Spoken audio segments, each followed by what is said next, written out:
नमस्कार। कभी सोचा है कि एक हाथ से बनी चीज और फैक्ट्री में बनी लाखों चीजों में असल में फर्क क्या होता है? आज हम इसी सफर को समझने वाले हैं। एक पीस से लेकर 10 लाख पीस तक का सफर। चलिए इसको ना एक आसान से उदाहरण से समझते हैं। मान लीजिए अपनी गली का एक बहुत फेमस समोसे वाला है। अब वो अपनी दुकान को एक नेशनल फास्ट फूड चेन बनाना चाहता है। तो उसे सिर्फ तेजी से समोसे नहीं बनाने होंगे, उसे बनाने का तरीका ही बदलना होगा। आज हम इसी तरीके की इंजीनियरिंग को डिकोड करेंगे। तो भाई अगर लाखों समोसे बनाने हैं और हर समोसा साइज, शेप और स्वाद में एकदम एकदम एक जैसा हो, तो सबसे पहली जरूरत क्या होगी? कंसिस्टेंसी, यानी हर पीस एक जैसा हो। मैन्युफैक्चरिंग में यही कंसिस्टेंसी लाने के लिए हम कुछ खास टूल्स का इस्तेमाल करते हैं। और यही है मास प्रोडक्शन की सबसे बड़ी चुनौती। मतलब हर एक पार्ट को, हर एक ऑपरेशन के लिए हर बार एकदम उसी जगह पर पकड़ना। यहाँ 1 मिलीमीटर की भी चूक हुई ना, तो पूरा का पूरा बैच खराब हो सकता है। अब इस काम में हमारा पहला हीरो है जिग। इसको एकदम स्कूल वाले स्टेंसिल की तरह समझिए। स्टेंसिल क्या करता है? वो सिर्फ कागज को अपनी जगह पर नहीं रखता, बल्कि पेंसिल को भी सही रास्ते पर चलाता है, ताकि हर बार एक जैसी ही डिजाइन बने। ठीक वैसे ही जिग वर्कपीस को पकड़ता है और कटिंग टूल को गाइड भी करता है। तो जिग का एक साथी भी है, फिक्सचर। अब दोनों का काम वर्कपीस को पकड़ना ही है, पर एक बहुत बड़ा फर्क है। फिक्सचर सिर्फ एक बहुत मजबूत कस्टम मेड क्लैंप की तरह है। ये टूल को गाइड नहीं करता। इसका इस्तेमाल मिलिंग या टर्निंग जैसे ऑपरेशंस में होता है, जहां मशीन खुद ही कटिंग टूल को कंट्रोल कर रही होती है।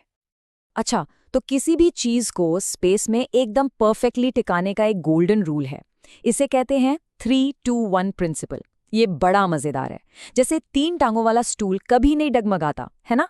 बिल्कुल वैसे ही 3 पॉइंट से एक प्लेन यानी बेस तय होता है, 2 पॉइंट से दूसरा प्लेन यानी साइड, और 1 पॉइंट से तीसरा प्लेन यानी एंड। ये 6 पॉइंट्स मिलकर किसी भी पार्ट को जरा भी हिलने नहीं देते। तो चलिए एक क्विक रिकैप करते हैं। किसी पार्ट को बार बार एक ही जगह पर मजबूती से पकड़ने के लिए वो 2 सबसे जरूरी टूल्स कौन से हैं? बिल्कुल सही, जिग्स और फिक्सचर्स। बहुत बढ़िया। तो अब हमारा वर्कपीस जिग्स और फिक्सचर्स की मदद से अपनी सही जगह पर एकदम सेट है। अब अगला सवाल आता है, इस पे काम करने के लिए सही मशीन कौन सी चुनें? इसका जवाब इस बात पर है कि हमें 100 पीस बनाने हैं, 10,000 बनाने हैं या फिर 10 लाख। जब हमें सैकड़ों या हजारों में पीस बनाने हों, तो मैदान में उतरती हैं सेमी ऑटोमेटिक और ऑटोमेटिक लेथ्स। इनको, खासकर टोरेट लेथ्स को, आप बैच प्रोडक्शन का वर्कहॉर्स कह सकते हैं। इन्हें सेट करने में थोड़ा टाइम लगता है, पर एक बार सेट हो गई तो ये हजारों पीस बहुत तेजी से और एक्यूरेसी के साथ निकालती हैं, जिससे हर पीस की लागत घट जाती है। और जब प्रोडक्शन का स्केल लाखों में पहुंच जाता है, तब आती हैं असली बीस्ट्स, ट्रांसफर मशीनें। इन्हें आप एक फैक्ट्री की सुपर ऑटोमेटिक असेंबली लाइन समझिए। पार्ट खुद ब खुद एक स्टेशन से दूसरे स्टेशन तक जाता है और हर स्टेशन पर उस पर एक नया ऑपरेशन होता जाता है। यहाँ स्पीड और एफिशिएंसी का लेवल ही अलग है। और फिर आता है आज का दौर, सीएनसी का, यानी कंप्यूटर न्यूमेरिकल कंट्रोल सिस्टम्स। ये आप कह सकते हैं प्रोडक्शन की दुनिया का सबसे स्मार्ट एवोल्यूशन है। ये मशीनें मुश्किल से मुश्किल शेप्स बना सकती हैं और बस एक कंप्यूटर प्रोग्राम बदलकर आसानी से एक डिज़ाइन से दूसरे डिज़ाइन पर स्विच कर जाती हैं। तो फिर से एक सवाल सोचिए, अगर हजारों पार्ट्स से बढ़कर लाखों पार्ट्स बनाने हैं, तो कौन सी मशीन आपको सबसे तेज रफ्तार देगी? जवाब साफ है, ट्रांसफर मशीन। चलिए, अब तक हमने जो भी कॉन्सेप्ट्स देखे हैं ना, उन सबको एक साथ जोड़कर देखते हैं। एक रियल वर्ल्ड एग्जाम्पल से समझते हैं कि ये फैसले असल में कैसे लिए जाते हैं। ये टेबल देखिए, ये पूरी कहानी को एक जगह ले आता है। यहाँ साफ साफ दिखता है कि जैसे जैसे प्रोडक्शन की क्वांटिटी बढ़ती है, हर एक पीस को बनाने की लागत यानी कॉस्ट पर यूनिट कैसे कम होती जाती है। छोटे बैच के लिए नॉर्मल लेथ और जिग्स ठीक हैं, पर कॉस्ट ज़्यादा आती है। हजारों पीस के लिए ऑटोमेटिक लेथ लागत को बीच में ले आती है। और जब लाखों पीस बनाने हो तो ट्रांसफर मशीन सबसे सस्ता और सबसे तेज ऑप्शन है। और हाँ, अगर डिज़ाइन बहुत कॉम्प्लेक्स है तो सीएनसी सबसे फ्लेक्सिबल चॉइस है। तो सबसे बड़ा नियम क्या हुआ? सही तरीका हमेशा क्वांटिटी पर डिपेंड करता है। चलिए, अब इन सभी डॉट्स को कनेक्ट करते हैं और ये समझते हैं कि ये सब भविष्य की फैक्ट्रियों के लिए इतना ज़रूरी क्यों है। तो प्रोडक्शन को स्केल करने का गेम प्लान क्या है? एकदम सिंपल। 1.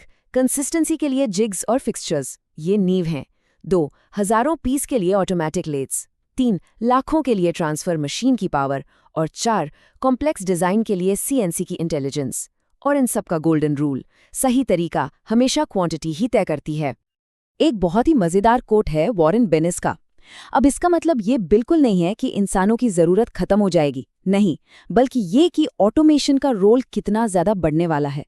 आज के इन प्रिंसिपल्स को समझना ही कल की ऑटोमेटेड फैक्ट्रियों को डिजाइन करने, मैनेज करने और बेहतर बनाने की चाबी है।